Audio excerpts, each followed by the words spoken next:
پرانے وقتوں کی بات ہے۔ ایک چھوٹے سے ملک پر ایک بادشاہ حکومت کرتا تھا۔ بادشاہ بہت ہی عیش پرست انسان تھا۔ اس بادشاہ کی ایک خوبصورت اور حسین و جمیل بیٹی تھی۔ ملکہ بادشاہ سلامت کو عیش پرستی سے بہت روکتی تھی، لیکن بادشاہ سلامت کسی کی ایک نہیں سنتا تھا۔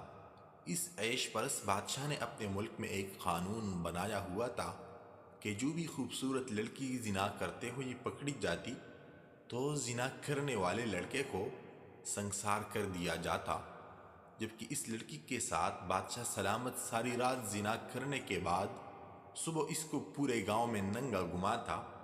اس بادشاہ سلامت سے تمام رعایا بہت خوف کھاتی تھی کہ غلطی انسان سے ہوتی ہے اور گناہ بھی انسان سے ہوتا ہے، لیکن اس کی سزا بھی ہمیں اسلام کے مطابق دینی چاہیے، نہ کہ اس لڑکی کو ننگا کر کے پورے گاؤں میں گھمایا جانا چاہیے اور اس کی عزت کو تار تار کیا جائے۔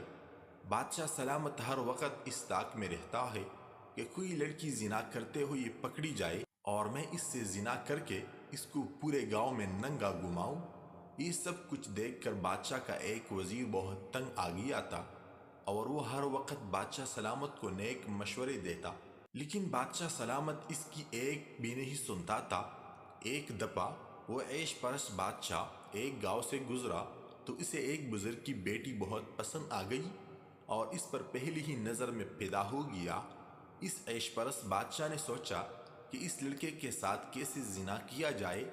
تھوڑی دیر سوچنے کے بعد بادشاہ سلامت نے اپنے محل کے ایک سپاہی کو ایک منصوبے کے تحت بھیجا اور کہا، گاؤں کی ایک خوبصورت لڑکی کو اٹھا کر ایک غار میں لے جاؤ اور تم اس کے ساتھ زنا کرنا، اور ادھر سے میری سپاہی تمہیں رنگے ہاتھوں پکڑ کر لیں گے۔ میں دکھاوے کے لیے تمہیں تھوڑی سزا دے کر اپنے ملک سے انعام و اکرام دے کر رخصت کر دوں گا اور اس لڑکی سے اپنی زنا کرنے کی خواہش پوری کر لوں گا۔ وہ سپاہی محل سے نکل پڑا اور اس کی بیٹی کو رات کو اغوا کر کے ایک غار میں لے گیا اور اس کے ساتھ زنا کرنے لگا۔ وہ زنا کر رہا تھا کہ بادشاہ کے سپاہی پہنچ گئے اور انہوں نے پکڑ کر اس لڑکی کو بادشاہ سلامت کے سامنے پیش کیا۔ بادشاہ سلامت معمول کے مطابق ساری رات اس لڑکی سے زنا کرتا رہا اور پھر اس کو ننگا کر کے پورے گاؤں میں گھمایا۔ وہ بزرگ اور اس کی بیٹی نے خودکشی کر لی۔ یہ سب کچھ دیکھ کر وزیر کو بہت غصہ آیا اور اس نے اس بادشاہ سلامت کو سبق سکھانے کا ٹھان لیا۔ چند دن سوچنے کے بعد وزیر بادشاہ سلامت کی بیٹی کو اغوا کر کے اس غار میں لے گیا اور اس کے ساتھ زنا کرنا شروع کر دیا۔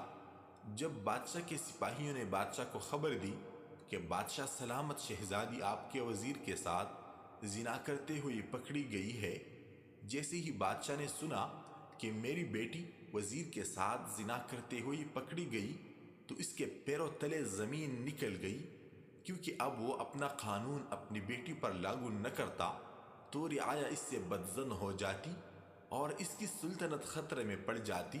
یہ سوچ کر بادشاہ سلامت بہت پریشان ہوا کہ اب میں کیا کروں۔ انہی سوچوں میں گم تھا کہ اس کے سپاہی وزیر کو پکڑ کر اور شہزادی کو لے کر محل میں حاضر ہوئے۔ جیسے ہی وزیر محل میں داخل ہوا تو اس نے بادشاہ سے کہا کہ تم نے مجھے سنسار کر دو اور اپنی بیٹی کے ساتھ ساری رات زنا کرو اور اس کے بعد اس کو صبح گاؤں میں ننگا گھما دو، کیونکہ تمہارا قانون سب کے لیے برابر ہے۔ اگر تم نے ایسا نہ کیا تو تمہیں اپنی سلطنت کو کھونا پڑے گا۔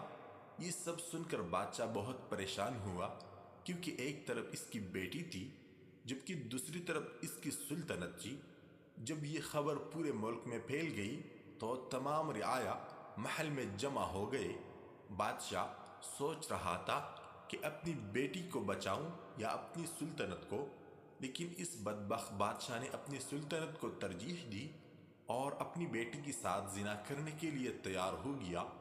معمول کے مطابق شہزادی کو تیار کیا گیا اور جیسے ہی بدبخت بادشاہ کمرے کے اندر داخل ہوا تو بادشاہ کی بیٹی اس کے سامنے ننگی موجود تھی۔ بادشاہ سلامت کے دل کی دھڑکن تیز ہو گئی اور اس کی سانسیں رکنے لگی اب وہ جیسے ہی اپنی بیٹی کے قریب جا رہا تھا تو اس کے دل کی دھڑکن تیز ہو رہی تھی۔ اب بادشاہ کو معلوم ہو گیا کہ میرا ہی قانون مجھ پر باری پڑ گیا ہے۔ اگر میں مجبور والدین کی بیٹیوں پر یہ قانون لاگو نہ کرتا تو شاید آج یہ سب کچھ میرے ساتھ نہ ہوتا۔ اب اس کے پیر کانپ رہے تھے اور وہ سوچ رہا تھا کہ اگر میں نے اپنی بیٹی کے ساتھ زنا نہ کیا تو میری عمر بھر کی محنت سے حاصل کی گئی سلطنت چند ہی لمحوں میں میرے ہاتھ سے چلی جائے گی۔ اب جیسے ہی وہ شہزادی کے قریب پہنچ گیا تو اس وقت زمین پر گر پڑا اور وہی مر کر ڈیر ہو گیا۔ تھوڑی دیر بعد وزیر اس بادشاہ کو گھسیٹتا ہوا باہر تمام رعایا کے سامنے لے آیا اور ان سے کہا کہ اگر میں نے بادشاہ کی بیٹی کے ساتھ زنا کر کے غلط کیا ہے تو میں سنسار ہونے کے لیے تیار ہوں۔ یہ سب سننے کے بعد رعایا اس سے بڑی متاثر ہوئی کہ جو بادشاہ اتنے سالوں سے لڑکیوں کی عزت کے ساتھ کھیلتا رہا تو اس کا انجام اس وزیر نے دکھا دیا۔ اس کے بعد پھر بادشاہ کی بیٹی کی شادی اس وزیر سے کر دی گئی اور پھر اس کے بعد وزیر کو نیا بادشاہ مقرر کر دیا گیا۔ دنیاوی بادشاہ جسموں پر حکومت کرتے ہیں اور اولیاء دلوں پر حکمران ہوتے ہیں، ان کے کارنامے عظیم ہوتے ہیں۔ قرآن پاک میں ہے کہ بری چیز برے کے لیے ہے، اچھی چیز اچھے کے لیے۔ خبیثوں کو انبیاء کی عمدہ نصیحتیں اچھی نہیں لگتی کیونکہ وہ وحی کا عطر ان کے دماغ کے موافق نہیں تھا۔ نیک نامی ایک ایسی شے ہے جو نہ مرنے والا ہے۔ اس بندے کے نصیب میں بدبختی ہے جو اپنے پیچھے اپنے برے اعمال کو چھوڑ جاتا ہے۔ ایسے بندے کی موت سے جان نہیں چھوٹے گی جو اپنے پیچھے ایسا کام چھوڑ جائے جن سے گناہوں میں اضافہ ہوتا رہے۔ میری ایک بات اپنے ذہن میں رکھو کہ روح کے سمندر میں خود تیرنے کی کوشش فضول اور بیکار ہے۔ روح کے سمندر میں نوح والی کشتی کی ضرورت ہے۔ وہ بندہ بخیل ہے جو دعا میں آہ وزاری نہیں کرتا۔ اے اللہ، ہمارا مانگنا بھی تیرے مہربانی کی وجہ سے ہے، کیونکہ تیری رحمت نہ ہو ہم رجوع ہی نہیں کر سکتے۔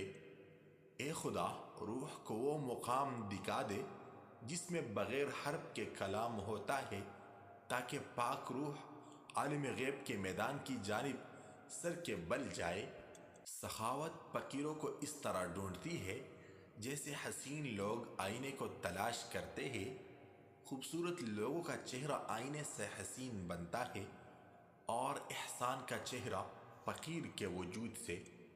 دنیا میں بہت سے انسان ہیں جو اللہ تعالیٰ کی عبادت کرتے ہیں کہ ان کو ثواب ملے گا، تو ایسی عبادت چھپی ہوئی گناہگاری ہوتی ہے۔ اچھی سوچ سوچو گے تو تمہیں راحت و سکون نصیب ہوگا اور برے خیال سے تم تباہی کا سبب بنو گے۔ بلی جس گھر میں بچے پیدا کر دے تو سمجھ جاؤ اس گھر میں بہت جلد رزق کی پروانی ہوگی اور کبھی رزق تنگ نہیں ہوگا۔ اے انسان، تو پانی کی تلاش میں سستی مت کر، کوشش کرتا رہے۔